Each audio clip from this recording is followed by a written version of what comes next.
Boa tarde, está no ar o RBV News edição tarde que leva a você, internauta, os principais fatos do dia em Mato Grosso do Sul, no Brasil e no mundo. Um idoso de 63 anos foi assassinado com uma facada na nuca na tarde de ontem no bairro Tijuca, aqui em Campo Grande.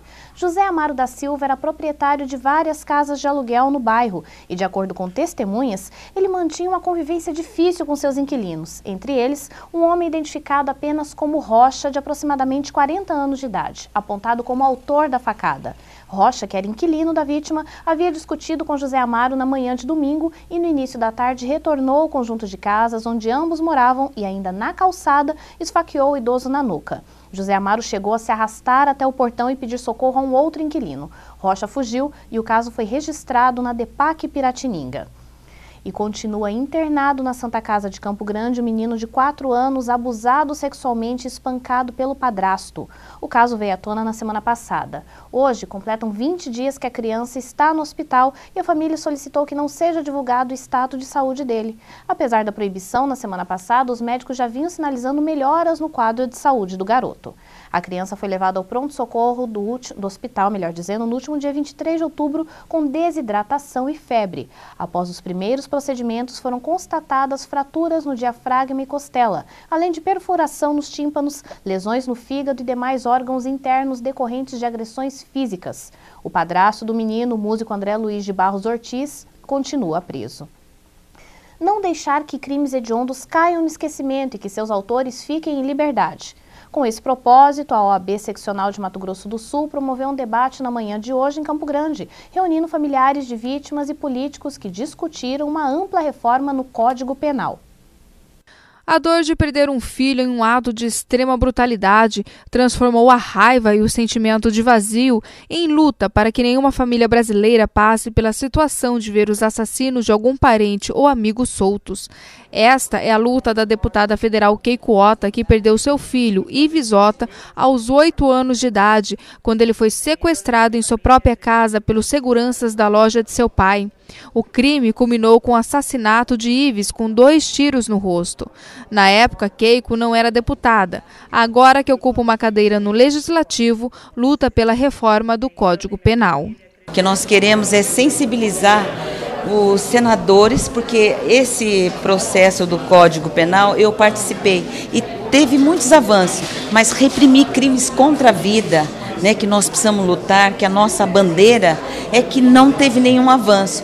Por isso, essa coleta dessa abaixo-assinado, para que a gente possa sensibilizar os senadores para uma mudança no Código Penal, atualizar. Assim como Keiko Ota, famílias que ainda sofrem esse tipo de perda se mobilizaram nesta segunda-feira para discutir sobre a violência no Estado. Segurança nas ruas é o que deseja não só estas famílias, mas toda a sociedade. Por isso, o debate não podemos esquecer. E a OAB de Mato Grosso do Sul tenta ajudar na viabilização de levar estas discussões ao Congresso Nacional. E apresentar para a sociedade um plano ou aquilo que se imagina ser a adequação para o problema da violência. Em outras palavras, nós temos que visualizar agora o cenário completo, ou seja, desde o sistema carcerário até o sistema legal e quais soluções nós podemos pensar para o futuro do Brasil. Para Rubens Silvestrini, a reforma do Código Penal também é urgente.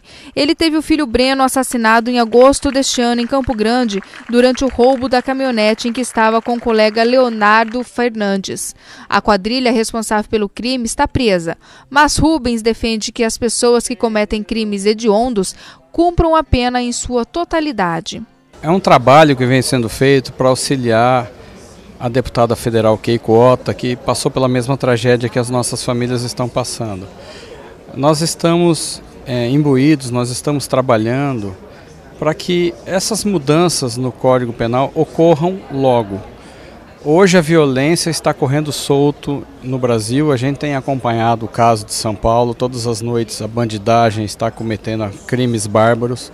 E em Campo Grande a gente vem percebendo que cada dia a criminalidade está aumentando, o número de assassinatos, cada semana o placar está aumentando de pessoas que são mortas barbaramente. Que isso renda frutos e a gente consiga, no começo de 2013, junto ao ministro da Justiça, provocar mudanças no Código Penal, que já completou 72 anos e está completamente defasado.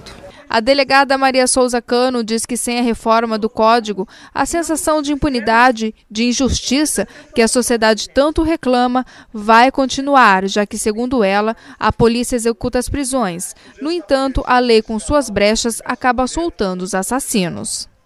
O que ocorre hoje é que a lei ela vem a trazer vários benefícios, inclusive a pessoa, seja o criminoso que pratica um delito de menor potencial ofensivo ou aquele cujo crime é hediondo realmente, ele fica um pouquíssimo tempo recolhido.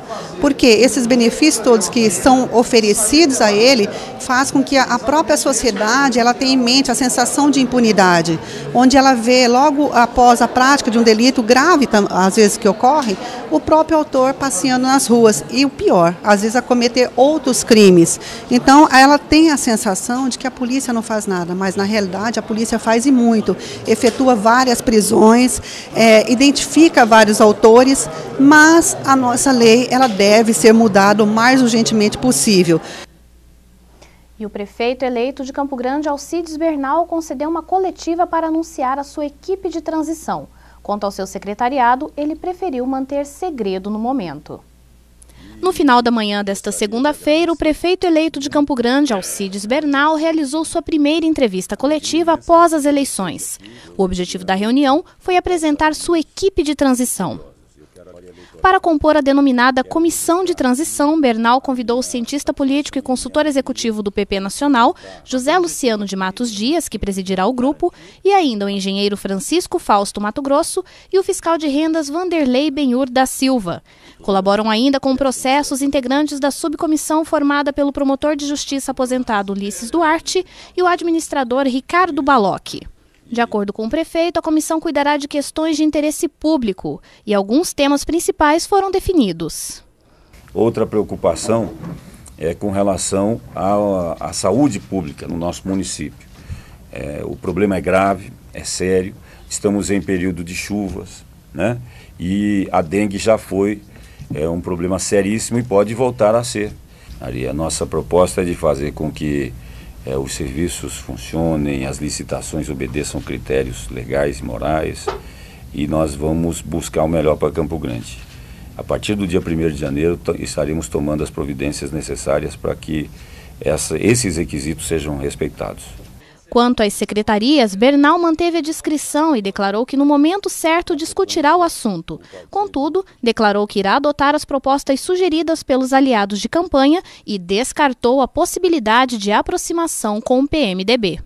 Nós vamos tratar conforme dissemos por diversas vezes, dentro do tempo que o mandato oferece, implementando as políticas públicas que vão beneficiar o nosso município.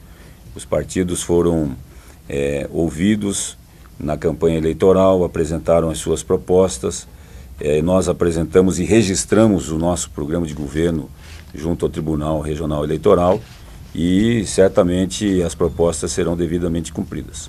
Há muita especulação, né? A formação da secretaria ainda não está sendo discutida. Nós estamos na etapa da comissão de transição. O PMDB teve candidatura, inclusive foi a candidatura derrotada e nós não temos tratativa nenhuma nesse sentido. Isso é pura especulação. E no próximo bloco você confere os principais fatos do mundo. Nós já voltamos.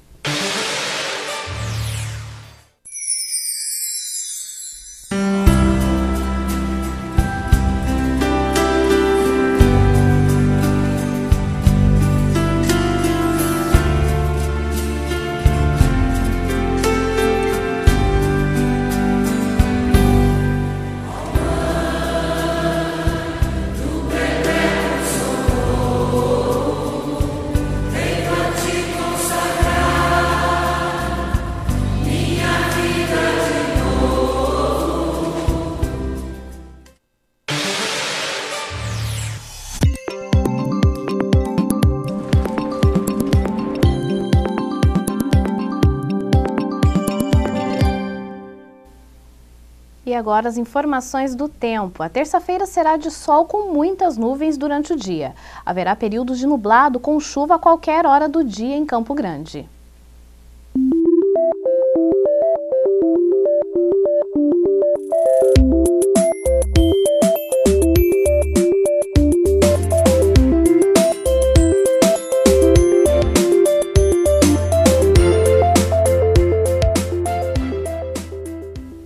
E agora as notícias nacionais. Cuiabá, no Mato Grosso, tem um problema para ser resolvido antes da Copa do Mundo de 2014. A capital, uma das cidades sede do Mundial, enfrenta a falta de mão de obra.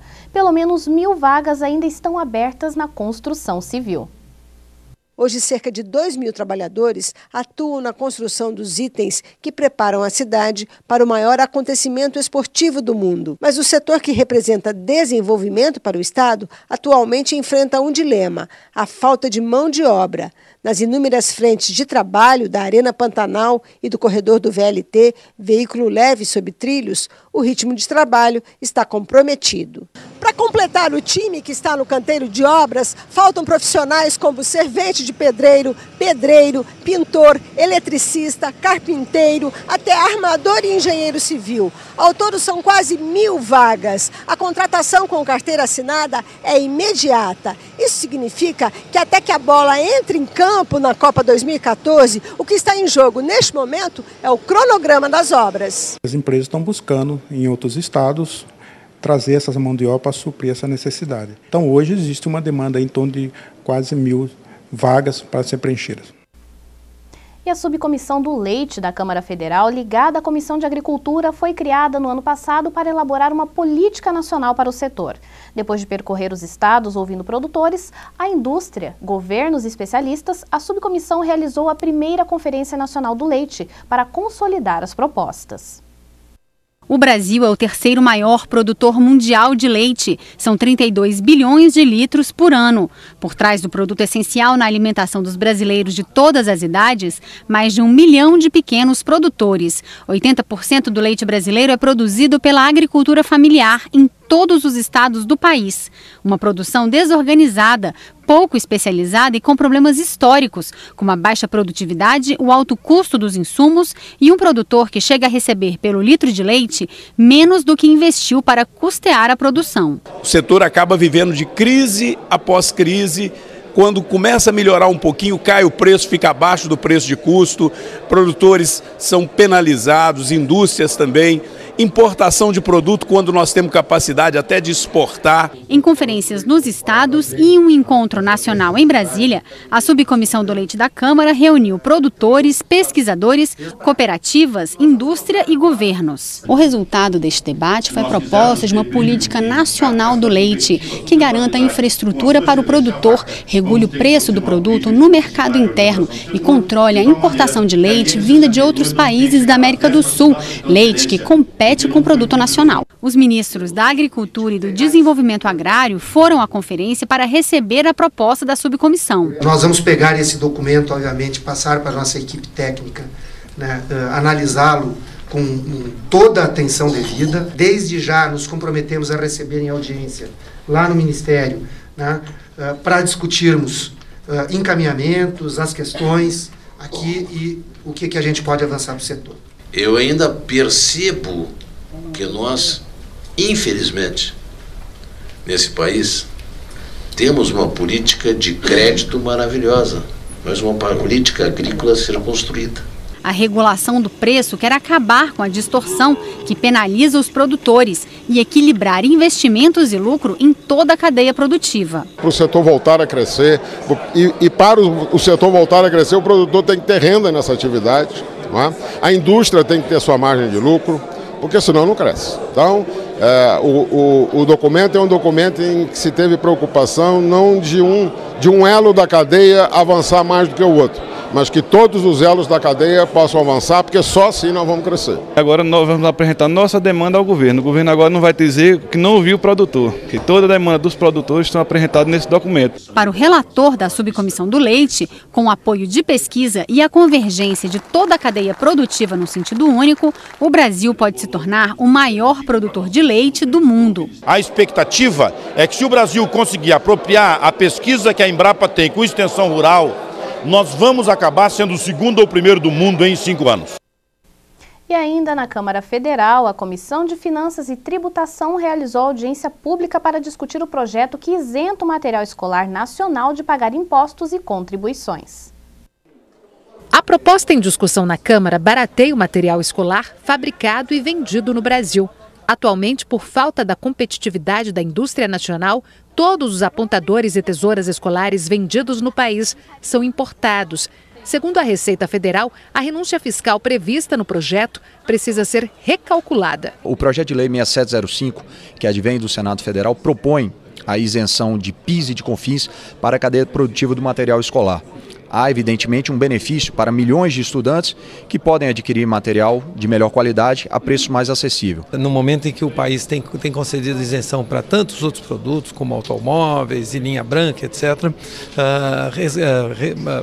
liberar da carga tributária o material escolar nos parece fundamental. Da maneira pela qual foi construído o projeto de lei, nós vamos ter uma desoneração muito mais ampla do que aquela dos produtos destinados aos estudantes carentes à educação escolar.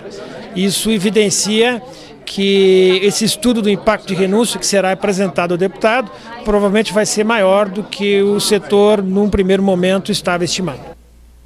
E uma lei de 2008 criou o programa Empresa Cidadã, que permitiu às empresas prorrogar por mais 60 dias a licença maternidade das funcionárias em troca de incentivos fiscais. Pela lei, a mãe que ganhar o benefício não pode matricular a criança em escola ou creche durante a prorrogação. Um projeto em debate na Câmara permite que as crianças sejam matriculadas em creches nos últimos 15 dias da licença. O objetivo é conceder às mães e filhos um período de adaptação. Quando a licença maternidade chega ao fim, a hora é de tomar uma decisão. Se os pais trabalham e não têm com quem deixar a criança, a opção é entre uma babá e a matrícula numa creche. Mas a adaptação da meninada nas instituições de assistência pode ser difícil. Foi aos poucos. O primeiro dia ele ficou só 1 hora e esse tempo que ele foi ficando na creche foi progredindo até inteirar 1 semana. Ele ficou um pouco confuso, sabe? Ele chorou muitos dias, era muito difícil, eu vinha deixá-lo na escola todos os dias, eu ficava aqui um pouco até ele parar de chorar. Mas ele chorou vários dias seguidos, assim, para poder ficar na escola. Ele já tinha 2 anos, eu fiquei 2 semanas fazendo uma adaptação com ele, que já era grandinho. Segundo esta psicopedagoga, o momento em que as crianças se separam das mães e passam a conviver com novas pessoas é delicado. Esse momento ele precisa ser feito com bastante cuidado, porque é a hora que a criança vai começar a se inserir no mundo social. Então a escolha dessa creche tem que ser feita com cuidado, a mãe tem que visitar a creche, ver as questões físicas, conhecer os profissionais, ver se a creche ela vai poder atender nessas questões emocionais do bebê, porque ele é muito pequenininho, ele ainda não tem como se colocar, dizer o que está sentindo, né? E a mãe precisa estar muito segura do local onde ela está deixando o filho. Uma lei de 2008 permitiu às empresas concederem até 180 dias de licença maternidade para as funcionárias, em troca de benefícios fiscais.